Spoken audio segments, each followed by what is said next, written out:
যে যেখান থেকে আহলে বায়াতের দাবিদার তারা পরবর্তীতে ভিডিওটি দেখবেন, তাদের সবাইকে আমি অন্তরের অন্তঃস্থল থেকে সালাম জ্ঞাপন করতেছি।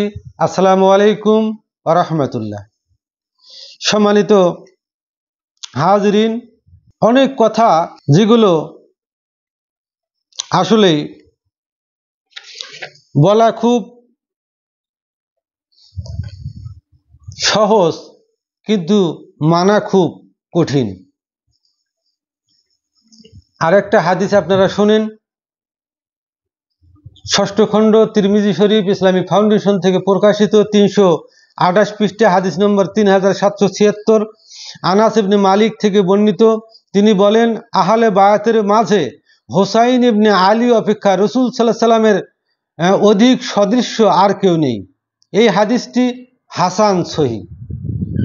মানে রসুল সাল্লাল্লাহু আলাইহি সাল্লামের অবকট, মানে তার যে শারীরিক গঠন প্রকৃতি ছিল, এখানে বলছেন যে হুসাইন ইবনে আলী, হুসাইন আলাইহিস সালাতু ওয়াস সালামের সাথে এত সদৃশ্য আমি আর কাউকে দেখিনি।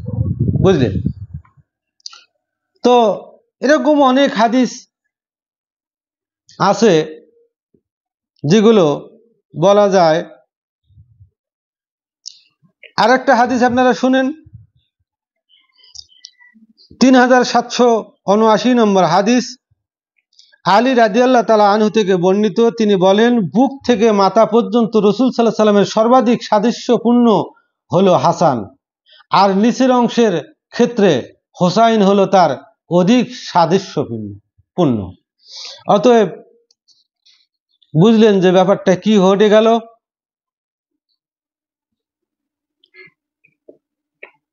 সম্মানিত হাজিরিন, আর একটা হাদিস বলেই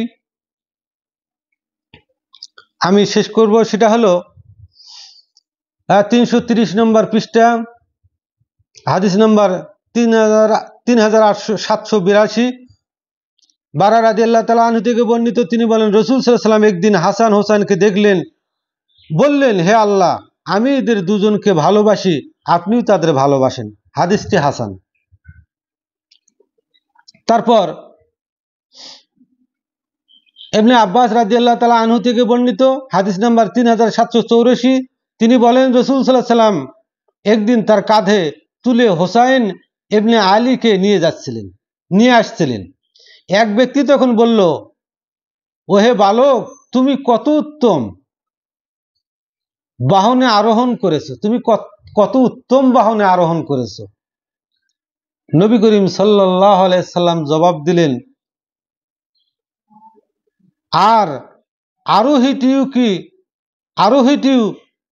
তো কত উত্তম।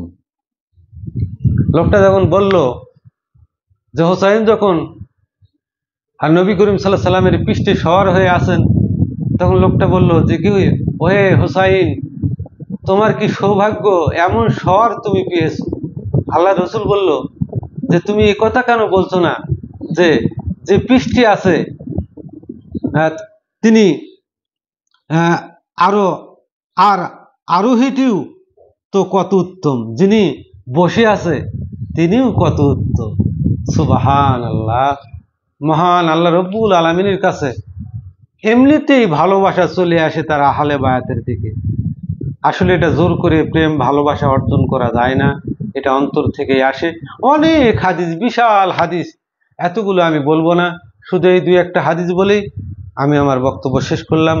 যারা ভিডিওগুলো দেখবেন পরবর্তীতে, আপনারা নিয়মিত দেখতে থাকবেন, তাহলেই হয়তোবা আপনারা একটা শক্ত মজবুত ভিত্তির উপর দাঁড়াতে পারবেন। তো যাই হোক, আপনারা সবাই ভালো থাকেন, সুস্থ থাকেন, সুন্দর থাকেন, এই আশাবাদ ব্যক্ত করে মানে সংক্ষিপ্ত বক্তব্য এখানে শেষ করলাম। আসসালামু আলাইকুম ওয়া রাহমাতুল্লাহ।